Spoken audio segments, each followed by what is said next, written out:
Hello, welcome. I have a question for you. Have you ever had an emotional reaction to something that didn't suit the situation? You know, full crying, anger, screaming, like almost a tantrum-like reaction to something, and you didn't really know why. And afterwards, you were stuck with this crippling sense of guilt and sadness and embarrassment, but you didn't know how to fix it so it didn't happen in the future, and then it happened again. I've never had an original experience in my life, apparently. I was told as a child that I was overly emotional. I was way too emotional, and frequently as a kid, I would have large, emotional, intense reactions to situations, and I would be sent to my room. I would be told, Hayley, you need to go to your room, come back when you are ready to be a different person. That's trauma, y'all. That is trauma. Because what I learned is that Hayley, as an emotional being, is not acceptable. I need to learn to be in full control at all times, even though when I'd have these emotional outbursts, I didn't feel in control. Later in my life as an adult, I'd be told in relationships that I was also overly emotional because I would have big reactions to people doing shitty things, but they would see my emotional reaction as the problem, not their shitty thing. More trauma. My overly emotional reaction has always been sadness and crying. In high school, if someone had looked at me at any point and said, "Are you okay?" I would have cried immediately. But I think for a lot of people, their immediate reaction or that overly dramatic reaction isn't always just sadness. It could also be anger and frustration. And that anger or frustration or sadness can just feel completely out of your control. And you know what? This might not be your fault. This might be emotional dysregulation. Let's talk about it. But as helpful as the tips that I've listed for coping with your dysregulation are, sometimes all you need is a comfort show or a good movie. I can't even tell you how many times I have been extremely overwhelmed by my emotions, and all I wanted to do was wrap myself up in a little blanket burrito and stream the most niche, specific movie that makes me feel nostalgia from a simpler time when I was just a wee little girl, but it's not available in Canada. Thankfully, I know how to solve that problem because today's video is sponsored by Surfshark. Surfshark is a VPN app or browser extension that allows you to virtually place your device in any country, so I can stream just about anything I want no matter where I am. You can do the same with just a few simple steps of downloading Surfshark and creating an account. Obviously with my job, I am on the internet about 99.9% of the time, so Surfshark makes me feel protected by masking my IP address and making sure I am safe from any kind of internet troll or hacker. Secure your privacy with Surfshark. Enter coupon code HONEYMAN for an extra 3 months free at surfshark.deals/honeyman. There's also a 30-day money-back guarantee, so you can try it out and see if you like it. Thank you so much, Surfshark, for sponsoring this video. Back to me in bed. I want to start by saying, I'm sorry. Am I gonna cry? Stop it. Oh man. I shouldn't have filmed this in a state where I feel emotional. Okay, wait. I want to start today's video by apologizing on behalf of anyone who has ever told you that your emotions were a bad thing. I want you to see that you are allowed to be a hyper emotional person and still be a good person, a productive person, a loving person, a wonderful person. Your emotions do not make you a bad person. And I'm sorry if anyone ever made you feel that way. Okay, I need to stop or I will cry. I will. So here's what I want to do. I want to start today by talking about the definition of what emotional dysregulation is. Yes, that is right. This is a thing, a scientific thing that we can describe and talk about. It's not just, hey, Hayley cries a lot, so she must be overly emotional. Nope, there's science behind it. My brain is doing things that I am not in control of.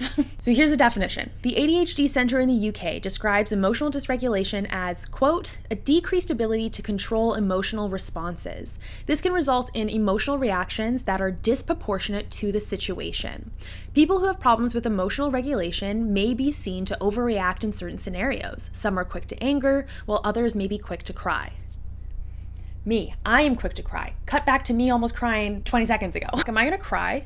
Stop it. So how is this connected to ADHD and our brains? Well, here, let me say this first. Emotional dysregulation is not a described symptom of ADHD. A person can have emotional dysregulation challenges and not be ADHD, but from a lot of the research I am seeing online, take that with a grain of salt, is that neurodivergent people in general, and that is a big umbrella term, are more likely to be emotionally dysregulated. Here is why. According to Joel Nigg, PhD, that's your name? I'm just going to pronounce it wrong. According to Joel Nige, PhD, he suggests that the brain's amygdala region handles emotional reaction and decision making. A flood of anger or worry or sadness tells the amygdala to return a message to the cerebral cortex. In turn, the cerebral cortex then inhibits emotional response so you can take a deep breath and think things through and figure out what to do. In ADHD brains, this connection is weak. That means that the emotional response shows up and our brain doesn't have time to process what to do with it, and so we look like we are overreacting or freaking out. That's right, baby, it is science and not a choice that you are making because you're a bad person. Now, I will say this because I always say this, I'm not a doctor. And so if you want to talk through this with a professional, do that. Do that. Don't just take what I'm saying online as word.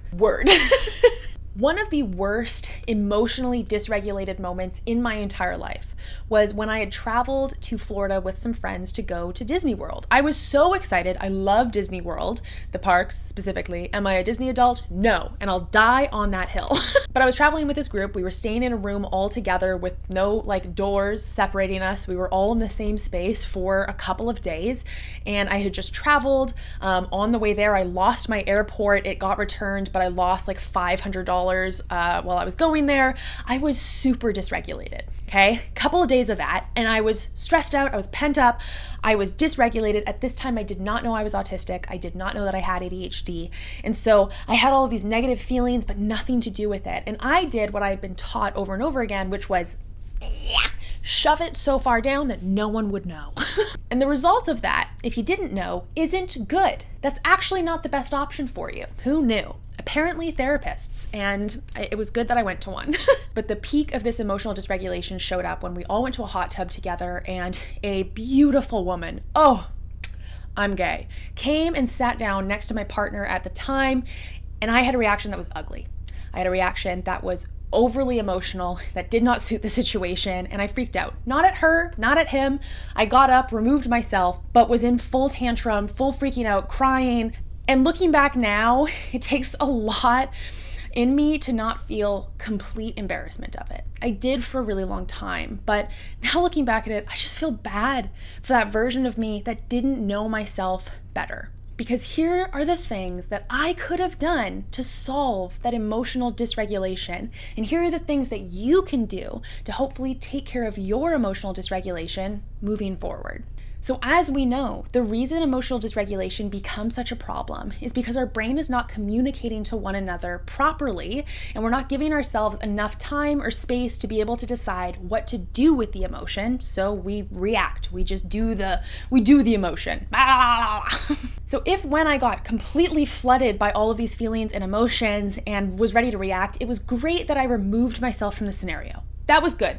Props, Hayley. The best tool that you can use for yourself when you are in emotional dysregulation is space, is time, is giving your brain the space and time to be able to start making the connections of, okay, what is the rational response to this, not the emotional one. I know for myself, what I try to do with my partner now is going, I need a break when we're having a tough conversation about something. I actually use it with my family as well. I need a break. I need a pause. I come to my room or I hang up the phone or whatever it is. I sit, I maybe feel that feeling. If I'm sad, I'll cry for a little while. If I'm angry, I'll punch a pillow. I'll feel that feeling and I'll just sit for a bit. 10 minutes is all I need because my brain starts to make the connections. It takes longer, but they still make those connections. And after 10 minutes of being really emotional, I go, okay, so what do I want the outcome to be? And then I can work forward. Now that is great if you're able to recognize that you're emotionally dysregulated, but oftentimes the problem is we don't even know that we're in it. I don't know about you, but when I'm in a really intense emotional state, my first thought is not, I need a break to allow my brain to understand what is going on. That's not the first thought that comes to my head, and that's okay. That's okay. So what is the first thing that we should do if we have emotional dysregulation problems? Well, the first part of managing emotional dysregulation is identification. It's understanding what does it look like when you start to become emotionally dysregulated. For me, tears are the immediate reminder that I'm going to be emotionally dysregulated. For others, it might be anger. What does anger look like in your body? Do you get sweaty palms? Do you get hot? Do you feel tense?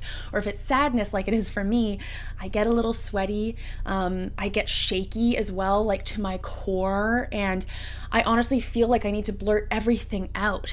Those are some of the telltale signs that I am becoming emotionally dysregulated. So what I'd like you to do, take a moment, you can pause the video if you need. I want you to write down, what are the cues for you when you were becoming emotionally dysregulated? What does that look like? And maybe you don't know. Maybe you need to wait for that moment to happen and then later that evening sit down and go, okay, let's look back. Well, I did this first and before I did this, and you know what? I was really angry and this is how that showed up. You can do that later. You don't have to do it right now, but just a suggestion. So let's go back to my Florida example. I knew that day I felt like I was on the verge of tears the whole day. I felt shaky. I felt uncomfortable. Now I would recognize those signs as I am emotionally dysregulated. I need to regulate. That is the solution. That is what identification can do for us, because it could have solved that whole situation. I could have walked away and gone, ladies and gents, Hayley needs to take 10 in the room by myself. You guys go to the hot tub. I need to regulate. We'll connect. So how do you emotionally regulate? Well, the hard answer is that it's different for everyone. So will I tell you the exact solution? Maybe not. Maybe I will. Maybe I will. Maybe I'm in your brain right now and I know what'll work, but I might not. I probably won't. Let's try. For myself, the two emotions that tend to show up is sadness immediately. We know that one. But I do get angry sometimes too. I can get emotionally reactive and dysregulated and feel anger. Now for me, in my emotional dysregulation, my emotions demand to be felt. When I am regulating, I need to feel those emotions. I can't shove them down. I can't put them to the side. They have to be felt. So when I am emotionally dysregulated and feeling sadness, I oftentimes need space from people. Maybe I need to take a bath and just be by myself, cry a little bit. I love a good cry and a pillow. Feels nice, like a hug without judgment. That's so sad. Holding ourselves can be really supportive. Drinking cold water actually helps to jolt our systems back into place. Showering, doing some sensory aids such as turning all the lights off, lying in bed. Ooh, that feels nice. But sadness for me is regulated completely differently than anger. So here's what I want you to do. I want you to consider, when you are feeling sad, what are the best ways for you to regulate, feel those feelings, and then support yourself. Now let's go to anger. We have been taught, especially if you're a woman like I am, we have been taught that anger is an ugly emotion and that you're not supposed to feel it. It's often why women will use the term frustrated instead of anger, even though they're the same thing. Anger, we're often taught to just stop it. Don't feel that. You're not allowed to, right?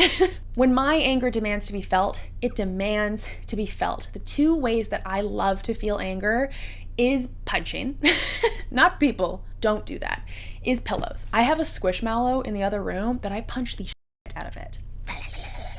It's great. And I scream into my squishmallow, I slam it into the floor, I punch it a bunch of times, and I just get angry. And it's a great feeling. And afterwards, I always feel like, oh, okay, well, it's been felt. This feeling's been felt. The other way I really love to feel anger is through working out, going on a run or doing a really intense workout, going to a workout class. So supportive when I'm feeling anger. Sometimes it's hard to do that exactly in the moment that you're feeling it, but I know for myself, sometimes I'm like, I've been feeling angry today. That is I'm quickly annoyed by things. I'm frustrated by things really easily. Anger is the stewing feeling. I need to book a workout class tonight so I have a space to feel it. That is so supportive. So understanding how to express those emotions appropriately and regulate your systems depending on which emotion is coming forward is so important. Here's what we've learned. One, you're not necessarily the problem. Your emotional dysregulation might be. And the nice thing is that it's treatable. It's something you can work on and practice and get better at. Do you know how I know? Because I am not as emotionally dysregulated as I was years ago. And it took a lot of practice, but here I am. Two, we learned that identifying the cues of when we're emotionally dysregulated is super important. What does my body look like when I start to feel sadness or start to feel my anger or start to feel out of control? What are those things? And three, once we do recognize it, how do we express that, feel that, and then regulate so that we can show up, give our brain the ability to process, understand, and then solve? Isn't that cool? And if you're still here, thank you so much for watching this whole video. Please subscribe, like the video. Would love to have you as part of the neurodiverse Nook community. You can join my Discord if you would like to be a part of some of the events that we do sometimes, or just find community in the space. I know how hard that can be. But otherwise, that is everything from me today. I love you so much. And if no one has told you yet, I am so proud of you for putting in the work to yourself, because no one else is going to do it. So it's pretty cool that you're doing it for yourself. Love you so much. Have a wonderful rest of your day. I will talk to you in the next one.